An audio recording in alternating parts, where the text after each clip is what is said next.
be shooting off nuclear weapons in the South Pacific, because that's going to basically give the wrong impression to who? And he is very mad about that. The word was supposed to get out not to do the test. And his comment was, he said nobody gets the word. And he's just mad because he did not want a nuclear warhead test at this time in the crisis. All it's going to do is show the Soviets, hey, you're ready to go, I guess we're ready. Our nuclear weapons are working.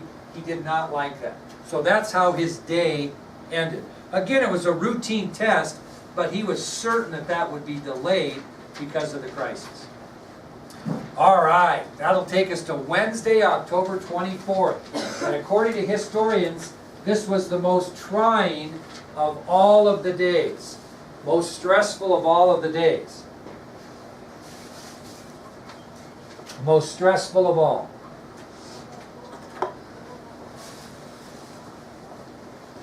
Now, basically the setup is this. The quarantine line is going to go into effect at 10 a.m., right? And where's most of the action going to be? At the Pentagon. They're going to have the sonar and everything that keeps track of where the ships are and that type of thing.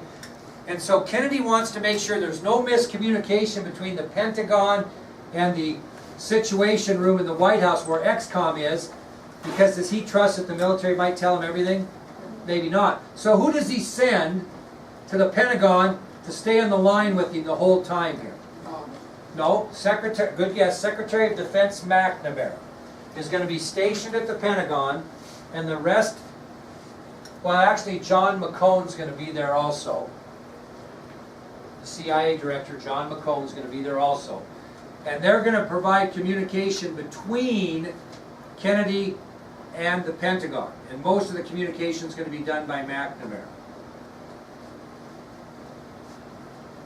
Now, shortly before 10 o'clock, just shortly before they were going to put the quarantine line in effect officially, McNamara talks to Kennedy and the members of XCOM, because they're listening also, and he reports that the Soviet ships are on their way and there's no sign that they are stopping. Okay? So why would he report that? What would be the great thing if there were signs they were stopping before 10? Yeah, and then he wouldn't have to put what into effect? The quarantine line, because they would be getting it, and that part would be all taken care of, right? But that's not the word he gets. The word he gets is these ships are indeed still heading for the quarantine line just before 10. So, at 10 o'clock, as planned, President Kennedy announces to the Pentagon that the quarantine line is officially in effect, and these ships are en route. Okay, and how many of them are there? And by the way, these 26 are not all together, like, they're spread out over a long distance. But the first two that are approaching the quarantine line are the Gagarin and the Kimovs. Now, Kimovs is not pronounced like it's spelled, so note that on your ID sheet. So the first two ships that show up just shortly after the 10 a.m. quarantine line are the Gagarin, named after Yuri Gagarin, the astronaut, and the Kimovs. And they were just a few miles from the quarantine zone and didn't show any plans of stopping. Okay, they're the first two ships, the Gagarin and the Kimovs. Now, this is where it got a little interesting. As they get closer and closer to the line, the Gagarin and the Kimovs, who were side by side, all of a sudden sonar spots a Soviet submarine right in the middle. What's that Soviet submarine doing there? It's protecting the ships in case they are assaulted. Now, here's the difference. Well, I'm getting ahead of myself. Now, over here, administering the quarantine line is a United States battleship, the USS John R. Pierce. It's a great big naval battleship that's there to do what? Enforce what? The quarantine line. Well, all of a sudden, word gets back to Kennedy that the Soviets have placed a submarine between the two ships to protect them. What does that mean for the USS Pierce? They're in danger. That submarine could torpedo them in a second and sink them to the bottom of the ocean. Do the two other ships have offensive weapons that they're able to use against the USS Pierce? No, they're merchant ships. But this submarine is a huge concern. And Kennedy finds out that it's there, and he understands that the USS Pierce is in a very vulnerable position here. Well, instead of worrying about the Gagarin and the Kimovs, at that point, Kennedy's attention goes to the submarine. And he thinks that they need to bring the submarine to the surface, so it's not a threat. How do you bring that submarine to the surface? How are they going to do that? Put holes in it? Well, hopefully not. Hopefully, now, that's a good point. The goal is to just get it to the surface. You really don't want to do what? Damage it or sink it. Because if you do, what happens? You're right back to where you started. The Soviets are going to retaliate. So how do you get it to the surface? You don't get on the phone and say, hey, would you like it to the surface? You only have one option, and that's to torpedo it. Okay? And there's ways to torpedo. You can set your torpedoes. Now on a battleship, how are torpedoes fired? They have tubes and they fire out of a tube like a submarine? No, they're launched into the water, and then they're seeking missiles that seek the enemy and hit it. Now, the idea is to try to get it to the surface. So you're probably not going to point your torpedo right at it, right? But you're going to try to get your torpedo to arm and explode enough to bring it. You ever heard of depth charges where in World War II they dumped those barrels over the ships and they'd go down so far and then they would blow up? That's how they brought subs to the surface, okay? But they're going to have to use torpedoes off the Pierce to do that. Now, President Kennedy gets on the phone with the captain of the USS Pierce and he says, can you force the submarine to the surface without damaging it? Because that's what they'd like to do. Because if they damage it or they sink it, we're going to get retaliation. You know what the captain's response was? He said, I can bring the submarine to the surface, but whether it is damaged or not is up to the sub. In other words, how the submarine reacts. If they fire a torpedo down there with the intention of arming that torpedo and just having an explosion away from the sub to get it to the surface, if he reacts by shooting a torpedo at the USS Pierce, then the next time they shoot a torpedo, it's not going to be to bring it to the surface, is his point. Well, this is a pretty tense time, because here are these two ships heading for the line with the sub. Well, finally the President orders the captain of the Pierce to bring the sub to the surface. Just at that time, because they're all paying attention to the sonar, CIA Director John McCone reports that the Gagarin and the Kimovs are slowing down and turning around short of the quarantine line. Why is this a little tense? Because President Kennedy's given the order to bring the sub to the surface. Does he want to do that now that they're turning around? So Kennedy quickly gets on the horn and to the captain of Pierce, he says, belay that order, belay that order.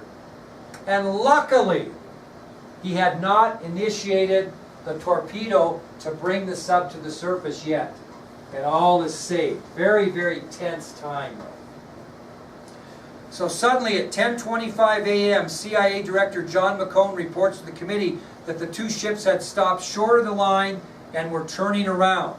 After McCone's announcement was officially confirmed, President Kennedy immediately ordered the captain of the USS Pierce to belay that order.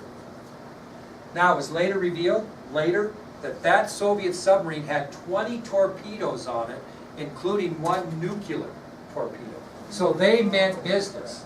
They were going to protect those two ships. Well, the ships used better judgment. What did they do? Turned around. That was the idea of the quarantine line, but boy, was it tense. Now, after this excitement, and it was verified that the Soviet ships indeed stopped short of the line, a very relieved Secretary of State Dean Rusk said to the committee, we were eyeball to eyeball, and I think the other fellow just blinked. We were eyeball to eyeball, and the other fellow just blinked. It was a very, very tense time. Now, the news gets a little bit better because John McCone, CIA director, then reports back to XCOM that 20 of those 26 ships had stopped and turned around. 20 of the 26 that were heading for Cuba had stopped and turned around, which meant 6 were still continuing, right?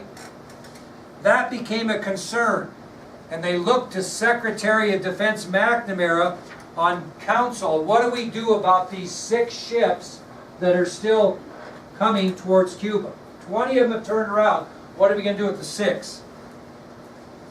Well, first of all, McNamara stated to XCOM that 4 of those 6 ships that were still en route were more than a day away from the quarantine line. They were way back. Way back. The other 2 were a little closer, but the 4 of the 6 were way back. And why does McNamara think they're so? Why does McNamara think they haven't turned around yet? They haven't got the Very good. Well, not news, but they haven't got there from the Soviet Union. Orders to turn around. So McNamara says, listen, we're not going to worry about these 6 ships. 4 of the 6 are still more than a day away. And I'm guessing that these 6 ships just have not gotten their orders to turn around yet.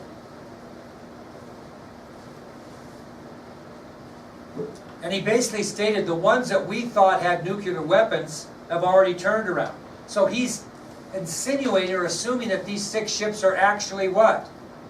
Merchant ships with supplies on. Well, one of the 2 ships that was still coming was very close to the line. It was the Bucharest. The Bucharest was one of the 2 ships, and it was approaching the quarantine line. And McNamara recommended that they just allow it to go. Don't stop it, just let it go to show good faith. Because he said, quote, we sure would look bad firing upon a ship full of baby food. That was his kind of sarcastic response. What's he saying by that? Let him go, show some good faith. I don't think it has weapons. I think it's a merchant ship full of supplies for Cuba, and how bad are we going to be if they run the line and we shoot them out of the water and all they got in it's baby food, is his point. Now, do you think the military were very happy with that decision? Oh, they were not. They were not. But what was McNamara trying to do there? Show some good faith, okay? That maybe we're going to be a little trusting. But the military is very upset. Well, that solves the problem of missiles getting into Cuba. What problems do we still have? The ones there and the missile launching pads being constructed. So at this point, President Kennedy initiates 2 demands to Premier Khrushchev. And the 2 demands are simple. We want you to remove the missiles that are already in Cuba, and we want you to dismantle the missile launching pads. So after this quarantine works, to solve the other problems, President Kennedy initiates 2 demands to Premier Khrushchev. Number 1, please, not please, but remove these missiles immediately that are in Cuba. And number 2, dismantle the missile construction pads. Now, tension mounted, because you remember President Kennedy sent that letter to Premier Khrushchev on Monday, October 22nd? The letter that said, I have not assumed that you or any other sane man would in this nuclear age deliberately plunge the world into a war which it is crystal clear no country could win and which could only result in a catastrophic consequence for the whole world. Guess what happened on the 23rd? We got a response to that letter from Khrushchev. Okay? We're on the 24th. On the 24th, he gets a response. And here's the response. Again, you don't have to write it down, just listen.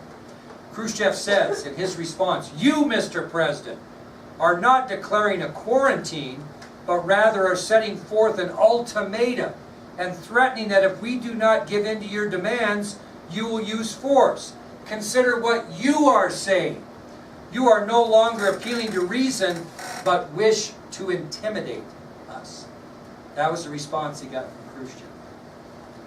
Well, things got a little worse for President Kennedy because he found out that Strategic Air Command, or SAC, who was in charge of SAC?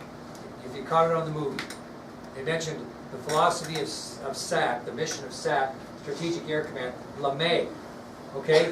What LeMay and Strategic Air Command did, or SAC, is they moved the countries from DEFCON 3 to DEFCON 2 without telling President Kennedy. So what have they done in essence? Have they escalated? Absolutely. So, things got worse when Strategic Air Command, or SAC, moved the nation from DEFCON 3 to DEFCON 2 without telling President Kennedy. Oh man, he was an unhappy fellow. And whose face did he get into? Didn't get into LeMay, because sooner or later the buck stops with the top. Who's the head of the military? Who's the, what? What's that? Who's the Joint Chief of Staff? Who is that? Who is this fellow right here? General Maxwell Taylor. And Kennedy basically gets in his face about it.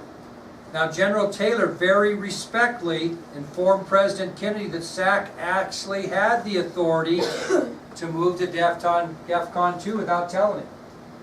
So he says, technically, sir, SAC does have the authority to move to DEFCON 2. Now, just listen, don't write this down. Kennedy was so upset, he yells at General Taylor, I have the authority. I'm the Commander-in-Chief of the United States, and I say when we go to war. General Maxwell Taylor respectfully responded back to President Kennedy, we are not at war, sir. Not until DEFCON 1. And Kennedy, a little bit in a calmer voice, said, General, the Joint Chiefs have just signaled our intent to escalate to the Soviet Union. You signaled an escalation that I did not wish to signal and which I did not approve. He made it really clear he was not happy. And he basically just said, Max, get out of here. Get out of here. Just dismissed him. He was so mad at this. He's frustrated. He looks at Kenneth O'Donnell and he says, Kenny, I need some time with Bobby. And he dismisses dismisses Kenny so he can have a private conversation with Bobby. Now this may surprise you. When the two brothers got together, they made the decision to leak some information to the press. And they were going to leak this information to the press through a journalist by the name of Walter Lippmann. And here's a picture of Walter Lippmann right here in his signature. So the two brothers got together and they decided they were going to leak some information to the press through a journalist by the name of Walter Lippmann. Now, Rhiannon, what's the purpose of leaking information to the press? Yeah, and they'll know without knowing where the information came from. So a leak is where you want something out to people, in this case the American people, that you don't want them to know it came from you. Because if you know it came from you, it might put you in a bad situation. It might make you look stupid or weak or lots of things. Now, this is where I almost get goosebumps. You know what this leak was going to be? I really want you to listen to this. The leak would include rumors that the United States just might be interested in trading their missiles in Turkey for the missiles in Cuba. Yeah. Remember when Adlai Stevenson suggested that? They thought he was crazy. Have we got to a position where the president's going, oh my God, if we continue on this path, we're going to end up in war. Does he want war? He's willing to leak information. Didn't come from us, but he wants that out there so somebody other than Adlai Stevenson may say, gee whiz, you think maybe that might be an option? Because he doesn't want to look weak, right? The problem is it's not going to take people long to figure out where the leak came from. Who's going to be mad about the leak? Well, LeMay and all the other Oh, the military is going to be furious. Who else is going to be mad? Not all of them. One in particular, you might be, Kenneth O'Donnell is furious. He is upset, and he chews butt on the Kennedy brothers, saying, "What, you trade our missiles in Turkey for those in Cuba? Pretty soon, what are they going to want to trade for? And you're not going to want to make the trade. What is Russia going to want to trade for? Oh, West Berlin. Berlin. Very good. And that's a trade you're not going to be able to make. This is about as dumb a thing as you could do. This is something your father would do." That's what he said to him, only he used a little different term. Okay? So, that's where we're at now. They're panicking a little bit, right? The quarantine line worked, but there's no guarantee the missiles are coming out or the missile bases are going to be dismantled, and they're becoming closer to operational. Once they're operational, the whole strategy changes. So they leak this information out to the newspaper, hoping nobody finds out. Well, we'll talk more about that on Monday. Tomorrow, we are going to watch the video that takes us up to this point. So make sure you bring your notebooks in case I want to add anything. But, video day tomorrow.